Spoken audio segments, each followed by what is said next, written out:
Good morning everyone, welcome back to our daily current affair series. चलिए शुरुआत करते हैं आज के इस लेक्चर का और सबसे पहले देखते हैं कि कौन से टॉपिक्स है जिसके ऊपर आज हमें थोड़ी सी वहां पे डिस्कशन लगानी है।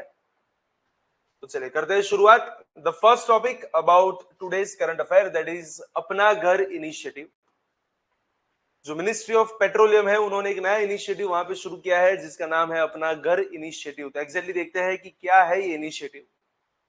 देन आफ्टर शिरोमणि गुरुद्वारा प्रबंधक कमेटी के ऊपर कुछ करंट अफेयर में है, उन्होंने कुछ हाईकोर्ट के अंदर वहां पे कुछ अपील लगाई है कि जो सिख कम्युनिटी की रिगार्डिंग जो वहां पे बातें हैं जो सोशल मीडिया के ऊपर आर्टिफिशियल इंटेलिजेंस के थ्रू वहां पे स्प्रेड की जाती है और थोड़ी सी फेक न्यूज होती है, तो उन फेक न्यूज को कंट्रोल करने के लिए उन्होंने एक पिटीशन वहां पे डाली है सुप्रीम कोर्ट के अंदर। तो उसके रिगार्डिंग कुछ बातें करनी है। देन आफ्टर प्रधानमंत्री नेशनल डायलिसिस प्रोग्राम, एनपीसीआई ने जो अभी रिसेंटली यूपीआई के ऑपरेशनल रूल्स उसको वहां पे जो रिवाइज किया है तो उसकी रिगार्डिंग बातें हैं। And the last topic that is about mouse dear. तो चलिए वन बाय वन करते हैं शुरुआत, एक्चुअली जानते हैं कि क्या है इन टॉपिक्स के अंदर। And the first topic that is all about अपना घर इनिशिएटिव। व्हाट इज दिस अपना घर इनिशिएटिव? तो देखिए, टॉपिक को शुरू करने से पहले मैं एक चीज आपको बता दूं कि यहाँ पे जो भी लेक्चर आपके सामने चल रहा है उसकी पीडीएफ आपको हमारे टेलीग्राम ग्रुप की चैनल पे से मिल जाएगी। सो अभी तक अगर आपने ज्वाइन नहीं किया है तो नीचे डिस्क्रिप्शन बॉक्स के अंदर हमारे ग्रुप की चैनल का वहां पे मेंशन है, you can click on that channel and you can join our Telegram group. ये जो पीडीएफ रहेगी ये गुजराती और इंग्लिश बायलैंग्वेज वहां पे रहेगी। So for all those aspirants who are doing their preparation in Gujarati medium as well, तो आप भी इसको यहाँ पे डाउनलोड कर सकते हैं। चलिए शुरू करते हैं व्हाट इज अपना घर इनिशिएटिव। तो देखिए, recently ministry of petroleum and natural gas ने एक इनिशिएटिव वहां पे शुरू किया है जिसका नाम है अपना घर इनिशिएटिव। और किसके लिए है? That is to provide resting facilities to all truck drivers along the highways. जो हाईवेज के ऊपर जो ट्रक ड्राइवर्स वहां पे जो ट्रांसपोर्टेशन का काम करते हैं उनके लिए एक इनिशिएटिव की हुई है शुरुआत। वी ऑल नो कि ट्रक ड्राइवर्स की जो डिलीवरी वाला काम है वो बहुत दिनों तक वहां पे कंटिन्यूअसली ड्राइविंग वहां पे चलता ही रहता है हाईवेज के ऊपर। और इन द मिड टाइम अगर वहां पे उनको रेस्ट लेना है तो उनको अपने ट्रक्स के अंदर ही वहां पे रेस्ट लेना होता है। And there is no such facilities कि जो ड्राइवर्स के रिगार्डिंग वहां पे की गई हो। तो सबसे पहली बार ऐसा एक इनिशिएटिव यहाँ पे शुरू हुआ है कि ट्रक ड्राइवर्स हाईवेज के आसपास उनको वहां पे रेस्ट करने की फैसिलिटीज वहां पे प्रोवाइड की जाएगी। और ये कौन प्रोवाइड करेगा? That is by ministry of petroleum and natural gas. So it is all about a resting infrastructure scheme for truck drivers launched to address fatigue, hygiene and well-being during the long haul journeys. जो बहुत ही long journeys है उसके अंदर ये वाली चीज वहां पे उनके लिए ओपन की गई है कि ताकि उनको थोड़ी सी वहां पे आसानी मिले। And that is all about अपना घर इनिशिएटिव। और इसको एग्जैक्टली कहां पे इनको डेवलप किया जाएगा? It is operated at fuel retail outlets along the national and state highways by public sector oil marketing companies. जो वहां पे पेट्रोल पंप्स वगैरह जो होते हैं that is known as fuel retail outlets, उनके आसपास ये वाली फैसिलिटीज को वहां पे डेवलप करने की बातें हैं। कौन सी मिनिस्ट्री यहाँ पे उनका ध्यान वहां पे रखेगी? So the nodal ministry that is ministry of petroleum and natural gas. 2025 में हुई है ये लॉन्च। और बेसिकली इसका एम क्या है कि अगर ड्राइवर्स को बहुत बढ़िया सी वहां पे रेस्ट करने की फैसिलिटीज अगर मिलती है सो डेफिनेटली उससे रोड सेफ्टी वहां पे थोड़ी सी और एनहांस हो जाएंगी, राइट? ड्राइवर फैटिक जो है वो थोड़ा सा रिड्यूस हो जाएगा और उनकी जो लिविंग कंडीशंस है वो वहां पे थोड़ी सी और बेटर हो सकती है। तो ओवरऑल देखा जाए तो हमारा जो लॉजिस्टिक सेक्टर है उसको थोड़ा सा बूस्ट करने वाला एक initiative, right? It also supports inclusive infrastructure development and social welfare in the transportation ecosystem. और उसके की फीचर्स वहां पे क्या रहेंगे?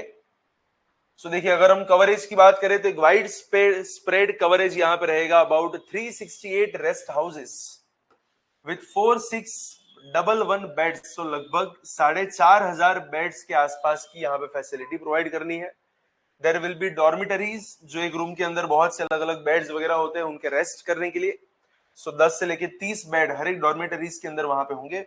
साथ में clean toilets, bathing areas, self cooking and dining zones, restaurants, dhabas, पीने के लिए अच्छा सा वहां पे pure drinking water etcetera etcetera, ये सारी की सारी फैसिलिटीज यहाँ पे प्रोवाइड की जाएगी, अपना घर इनिशिएटिव, राइट।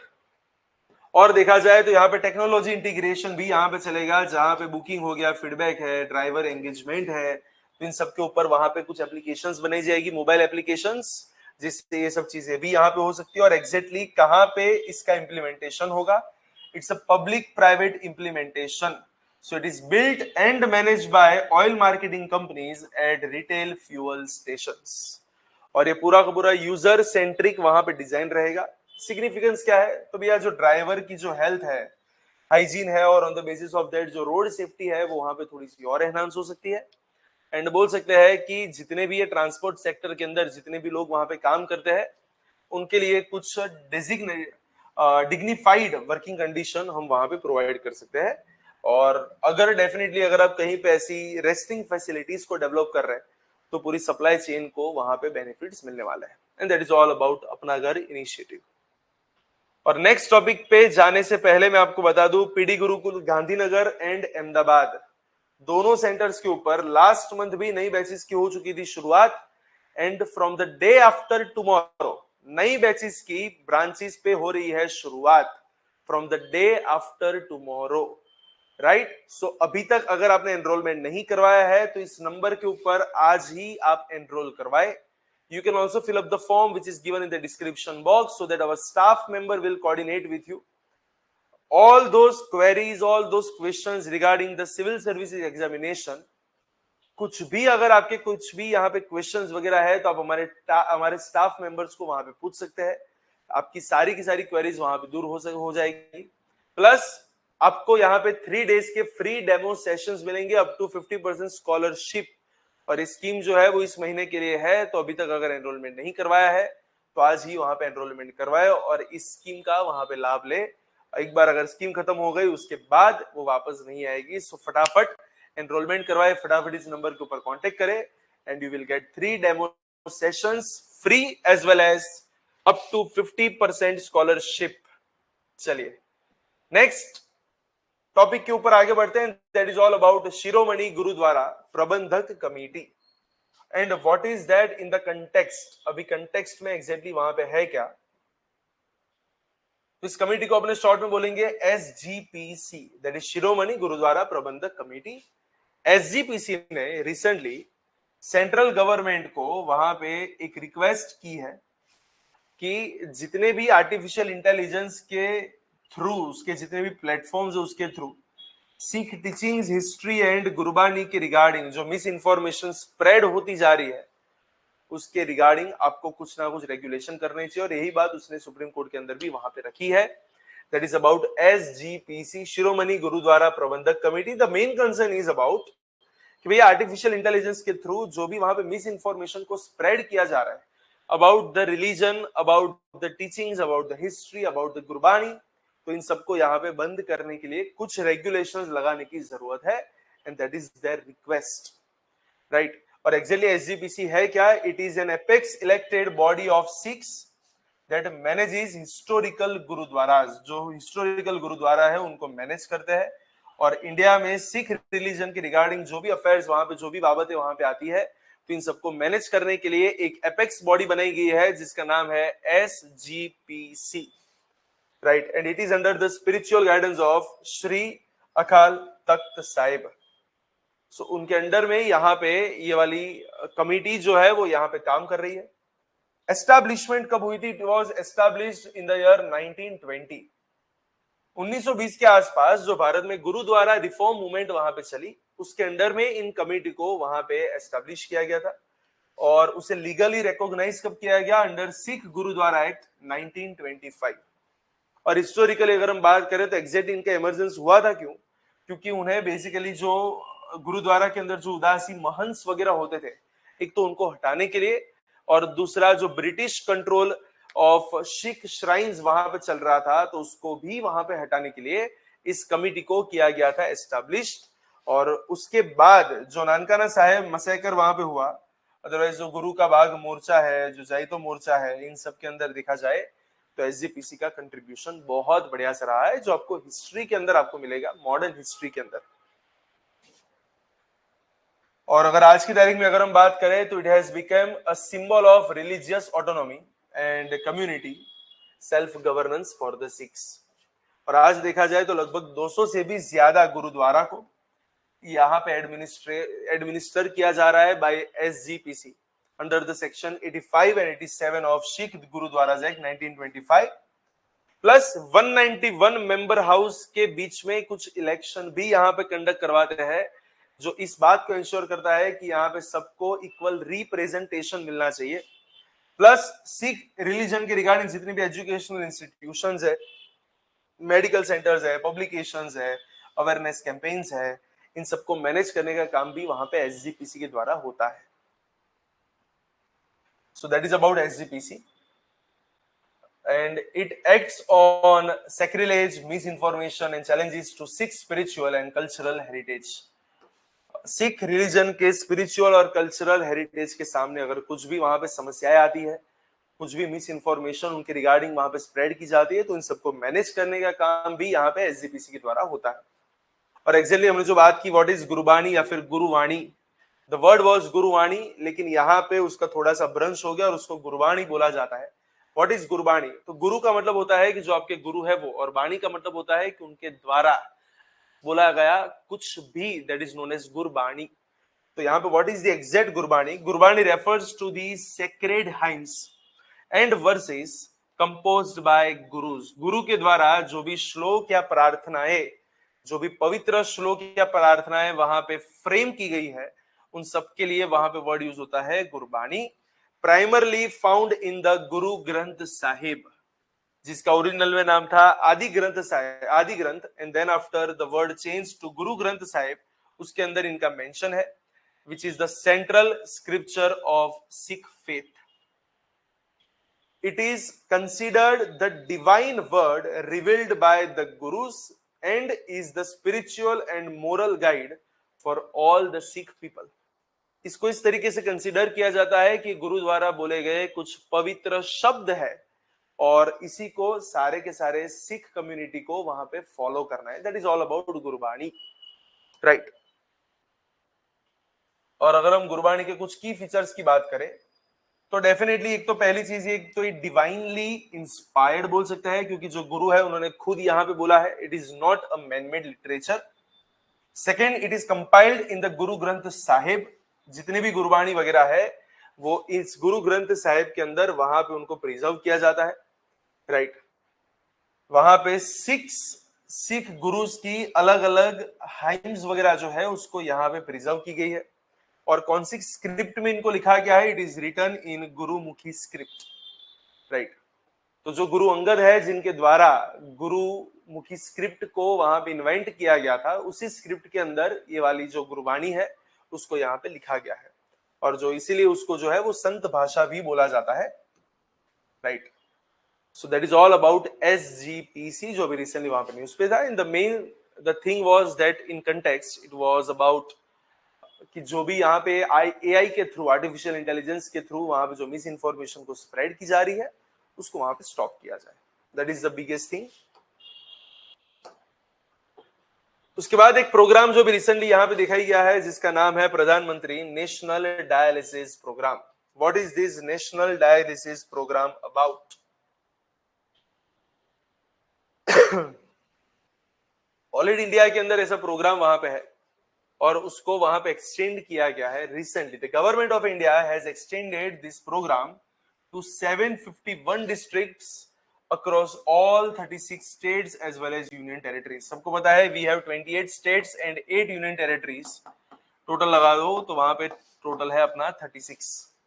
सो सारे के सारे स्टेट और यूनियन टेरिटरी के अंदर इस प्रोग्राम को वहां पे स्प्रेड किया गया है, that is Pradhan Mantri national dialysis programme, right. And with over 1700 functional dialysis centres as of June 30, 2025। Exactly वाला जो प्रोग्राम है, पहले तो एक क्वेश्चन आता है कि कौन सी योजना के तहत इस प्रोग्राम को बनाया गया है। It is a flagship scheme under the national health mission. और यहाँ पे एग्जैक्टली करने क्या वाले हैं कि भैया यहाँ पे फ्री डायलिसिस सर्विसेज प्रोवाइड करनी है कौन से लोगों को? जो इकोनॉमिकली वल्नरेबल पेशेंट्स है और जो बेसिकली रेनल डिसीज से, एंड स्टेज रेनल डिसीज से जो वहां पे पीड़ित है, तो उन सारे के सारे लोगों को फ्री में डायलिसिस प्रोवाइड करने वाली एक योजना बोल सकते हैं, एक प्रोग्राम बोल सकते हैं, and that is about national dialysis programme. इसका लॉन्च कब हुआ था ध्यान रखना, वो अभी भी लॉन्च नहीं हुआ है, अब उसको एक्सटेंड किया गया है। इट वाज इनिशिएटेड इन अप्रैल 2016। और इंप्लीमेंट कैसे किया जाता है, यहाँ पे पीपीपी मॉडल और हाइब्रिड मॉडल्स को यूज किया जाता है, जहां पे कुछ प्राइवेट प्लेयर्स के साथ पार्टनरशिप भी की जाती है। इंप्लीमेंट कौन करेगा, तो डेफिनेटली मिनिस्ट्री ऑफ हेल्थ का ही यहाँ पे रहेगा, that is ministry of health and family welfare. और उसका मेन ऑब्जेक्टिव क्या है कि जो डायलिसिस केयर है वो वहां पे इक्विटेबल एंड अफोर्डेबल रेट पे मिलनी चाहिए, और उसी की वजह से जो बीपीएल फैमिलीज के ऊपर जो फाइनेंशियल बर्डन होता है डायलिसिस का, उसको वहां पे थोड़ा सा रिड्यूस किया जाए। Plus, it will definitely strengthen the renal care infrastructure in the district hospitals. Coverage क्या है, तो अभी रिसेंटली बात की 751 डिस्ट्रिक्ट में इसको यहाँ पे स्प्रेड किया गया है across all 36 UTs and states, और लगभग देखा जाए तो 700 प्लस डायलिसिस सेंटर्स यहाँ पे ऑपरेशनल है। और ये सारी की सारी जो सर्विस है उसको community health centres as well as जितने भी ट्राइबल एरिया है, जितने भी रूरल एरियाज है, उन सारे के सारे कम्युनिटी हेल्थ सेंटर्स के अंदर इसको वहां पे स्प्रेड किया गया है। राइट, अलग अलग डायलिसिस जो है यहाँ पे ऑफर किए जाते हैं, दैट इज एचडीवी होता है, और पीडी सर्विसेज भी यहाँ पे हो जाती है। इम्प्लीमेंटेशन मॉडल्स वहां पे क्या है, तो मैंने पहले भी बात की कि ये पूरा पीपीपी मॉडल पे काम करता है। मैक्सिमम कितने स्टेट्स के अंदर, इन द 14 स्टेट्स, और 16 के अंदर ये काम करता है as an in house model. बाकी जो रिमेनिंग 6 स्टेट है वहां पे ये काम करेगा हाइब्रिड मॉडल के ऊपर। राइट, और देखा जाए तो यहाँ पे एक आईटी पोर्टल भी यहाँ पे लॉन्च हुआ है। आईटी पोर्टल का मेन यूज ये है कि भैया वहां पे रियल टाइम इंटीग्रेशन होना चाहिए, और one nation one dialysis portability का ऑप्शन जो है उसको इंडिया के अंदर वहां पे अनेबल करना है। साथ ही साथ उसको आयुष्मान भारत कार्ड के साथ भी उसे इंटीग्रेट वहां पे किया गया है। 14 digit Ayushman Bharat health account ensures seamless patient data linked and identification, linkage and identification. तो उसके साथ भी, आभा के साथ भी इसको यहाँ पे अटैच करने की बात। It definitely facilitates personal data record access as well as insurance scheme integration. और हेल्थ फैसिलिटी रजिस्ट्री की अगर हम बात करें तो national repository of public and private health institution जो है वो यहाँ पे रजिस्टर है। It enables transparent searchable database to improve the healthcare access. So that is all about this program which is known as Pradhan Mantri National Dialysis Program. तो in short India के अंदर health sector को और वहां पे boost करने के लिए ये वाला प्रोग्राम आज यहाँ पे चलाया जा रहा है। प्लस इंडिया में अभी रिसेंटली बहुत ही ज्यादा स्प्रेड हो रहा है यूपीआई, तो उसके ऊपर कुछ बात है एनपीसीआई के रिगार्डिंग। तो चलिए वो भी तो जानते हैं कि यहाँ पे रिसेंटली एनपीसीआई ने कौन सी वहां पे डिक्लेरेशन की है। NPCI that is National Payment Corporation of India.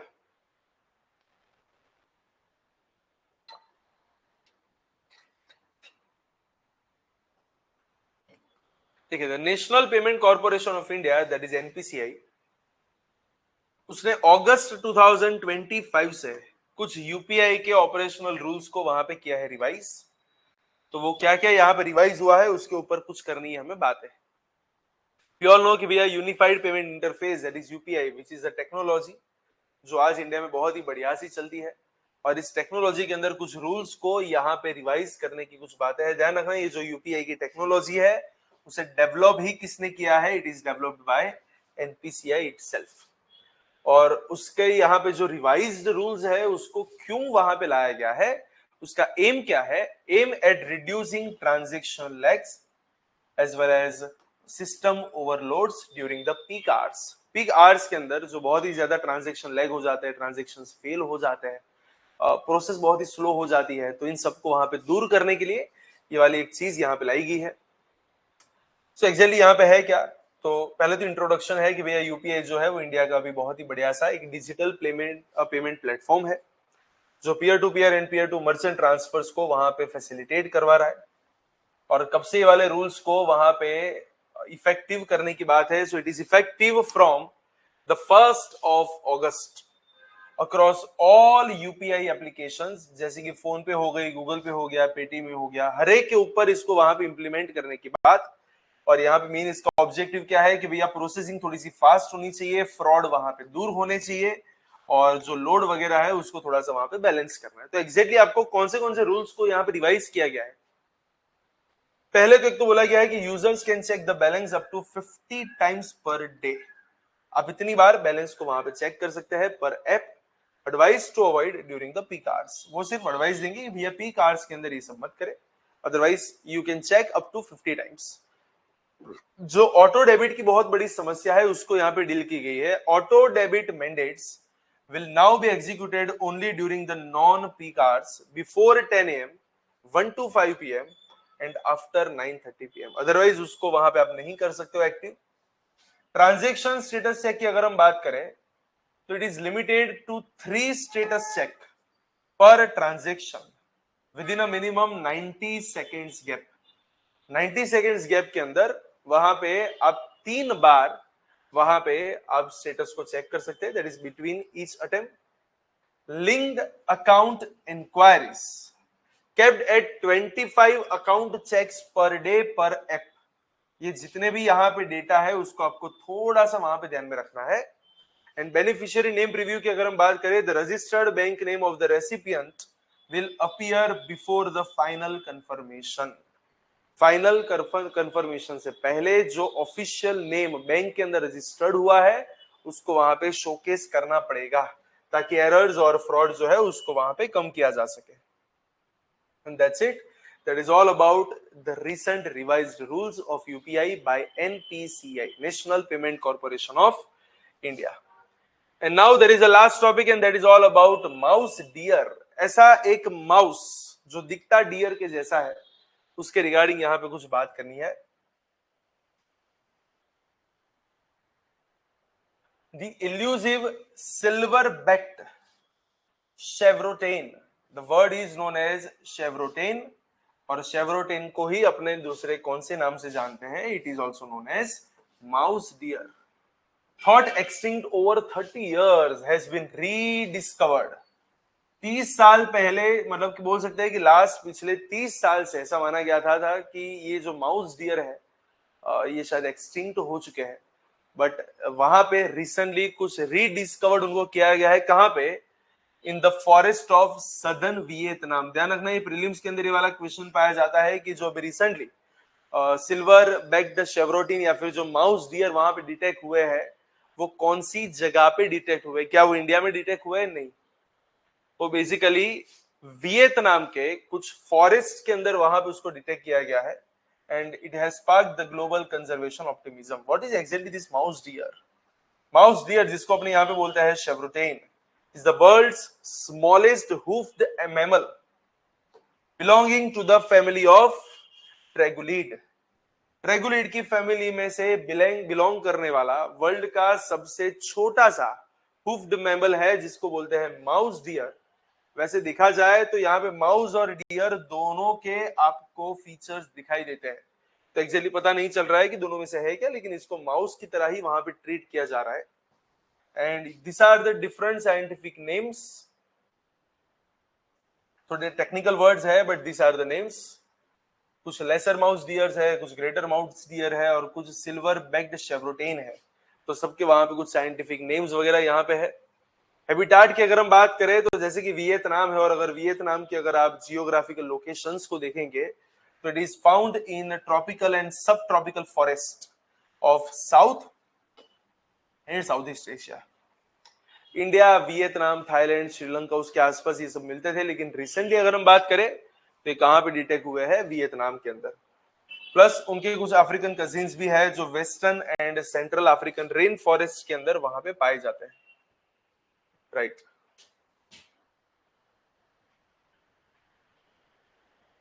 Often inhabit, normally ये कहां पे मिलते हैं? Dense undergrowth low land forest and remain nocturnal and elusive. देखा जाए तो वहां पे आप ऐसा बोल सकते हैं कि ये नॉर्मली बहुत ही ज्यादा बाहर नहीं आते, छिपे छिपे रहते हैं।